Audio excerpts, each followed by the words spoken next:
Okay, next question. What would you say are 2 or 3 aspects of effective employee engagement? Right.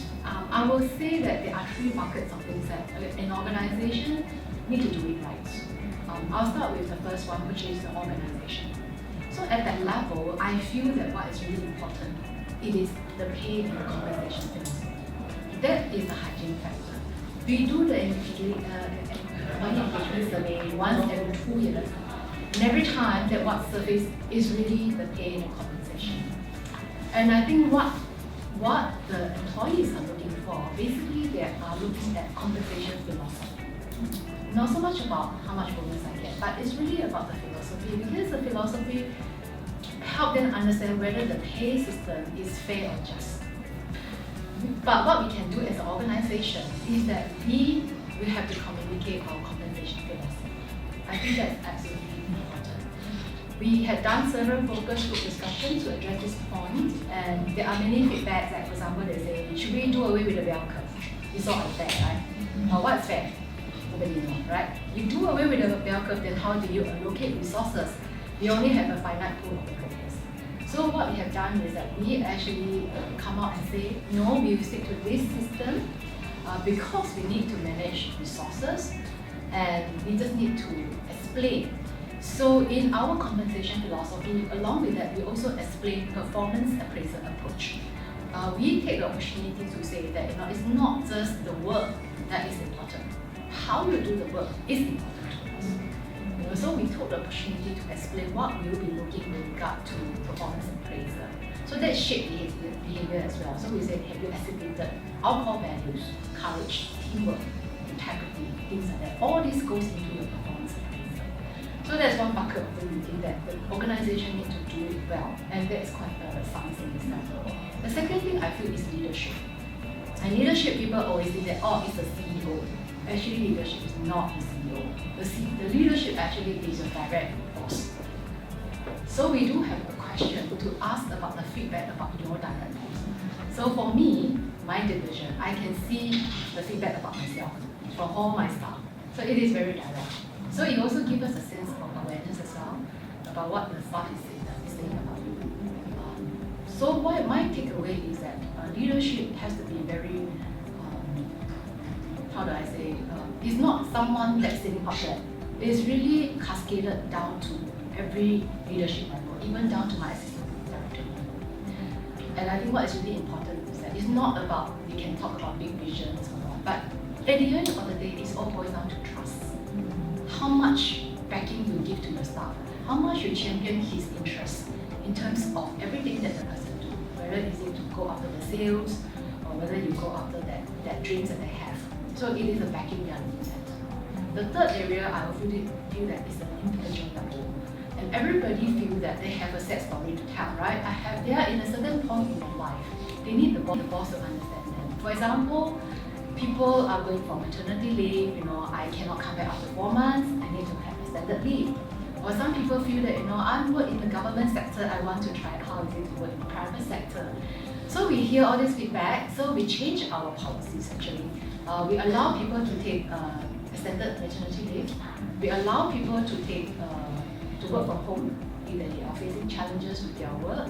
We change our promotion criteria so the younger people can get promoted even if they don't get certain grading. So we make it easier for the younger people. So I think that as an organization, to achieve an outcome, the way to get there is actually quite scientific, I would say, and it requires the business leader to work very closely with the HR people, because I think the HR professionals are really our business partners. We really have to translate all this into policies and all these things. Thank you, Megong. So it's good news. There's a science to it. Brendan. Alice, want to go first? Thank you. I think I won't repeat the points that Megong has shared. So I think they're quite aligned with our that prior discussion. So I had the right leadership, the right culture, and the right compensation as well in my notes. But I would like to write on one particular part that Megong has shared, which is the compensation. I think most of the time that creates a lot of problems for the HR team. When we talk about money, It's like, it's never a harmonious topic, right? But above and beyond that, there are other things that are tagged to this compensation, which means their leave, their off in lieu, what is encashable and what is not. So I think one philosophy to ensure that we have the right engagement with the employees is this concept. What is equal versus what is fair? I don't like being equal, and I tell the whole team upfront. What is equal means that you have a colleague who is 8 months pregnant, morning sickness and everything, and then you have another colleague who is 21 years old, roaring to go, and then you give both of them the same number of off in lieu for the same work.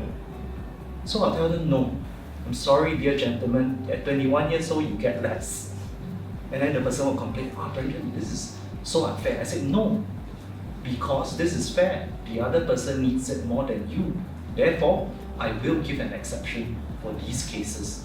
If you don't find that it's meaningful, you don't find that it's right, I'm sorry, there's always other companies. But above and beyond that, when you need it, if something happens to your family, I assure you, I will give you the same privilege. So I don't like to be equal, I like to be fair. And fairness means that you need to take the courage to make certain decisions that the rule book doesn't tell you to. And I think all the HR guys need to push for it. Kick the CEO a little bit, push it a little bit and ask them what is equal and what is fair. Most of the time they'll look stunned. They'll be like, HR, what are you talking about? You have to push it a little. Just adding on to what's been mentioned earlier, I think the other thing that is really critical, particularly for younger people and even the older ones as we progress and mature in our career, is really the job design. Because I think the right fit is so important. Because passion, we talk about passion, we talk about the contribution that people give or make. The job design is really absolutely key. To help them know where they are, as well as help them know that I'm contributing, at the same time I'm growing, I'm learning. And so if I know that I'm growing and I'm learning on the job, I will be less concerned with, when is my next promotion, because I know it's going to come. And I know that I'm equipping myself to get there. So I think that's in my past career, I've seen that with young people as well as mature individuals who have other commitments in life. And the flexi work that we talked about earlier, and that passion will then be something that will be very natural when we involve them in the job design. Okay, thank you. Wonderful answers. And quite stimulating, especially some of us who may work in more organizations where we have traditional approaches to such issues, and really an opportunity to, in a way, question some underlying assumptions. So I'm just going to read out, and then if you feel that these are important factors, if you could just raise your hand so that we have a feel of your views. So one is, how many times can we raise our hand? as many times as you want. Yeah. Thank you. Thank you for that question. Okay, so the first one is to communicate your organization's compensation philosophy. Okay, thank you. The second one is leadership, particularly of your immediate supervisor. Oh wow, okay. Okay. The second one is catering to different needs, having something like flexi work. Thank you. Right culture. Wow, okay, show of hands, huh? Job design. Okay. Yeah, I think that's it. Okay, thank you, audience, for your participation.